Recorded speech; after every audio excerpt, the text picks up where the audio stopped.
informasi pertama dari Kabupaten Aceh Jaya. Sejak pandemi COVID-19 yang melanda Indonesia, kasus positif yang terjadi di Kabupaten Aceh Jaya terus meningkat. Meningkatnya kasus COVID-19 di daerah itu disebabkan kurangnya mematuhi protokol kesehatan yang dianjurkan oleh pemerintah.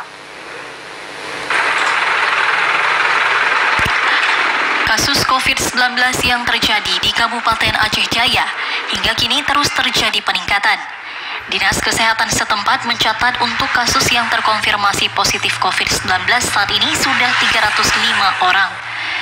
Meningkatnya kasus COVID-19 di Aceh Jaya selain disebabkan banyak yang tidak mematuhi protokol kesehatan, juga disebabkan adanya kontak erat antara si pasien dan keluarga itu sendiri.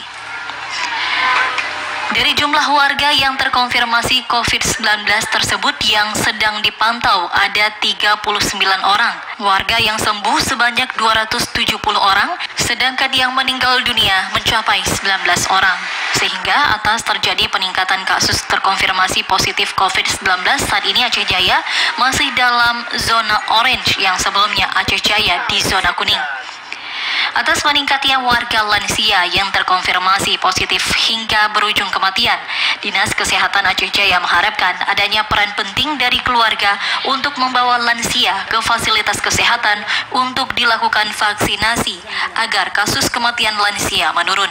Kasih Surveillance dan Imunisasi Dinas Kesehatan Aceh Jaya, Cut Nazimah mengungkapkan untuk kasus kematian akibat positif COVID-19 kebanyakan dari lansia.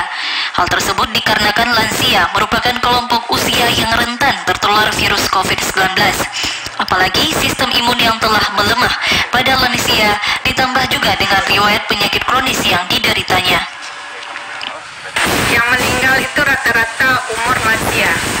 Kalau kita lihat ke kilas balik ke vaksinasi, kita persentase untuk lansia sangat jauh, Pak. Jadi kalau kita lihat untuk lansia sendiri, kita baru divaksin baru 385 orang atau sebanyak 6%.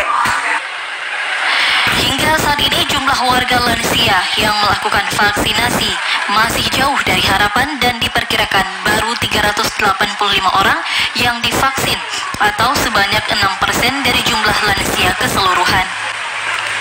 Untuk itu, Dinas Kesehatan meminta peran semua pihak, terutama keluarga itu sendiri, untuk membawa ke fasilitas kesehatan terdekat untuk dilakukan penyuntikan vaksin COVID-19. Dari Aceh Jaya, Musliadi, TVRI Aceh melaporkan.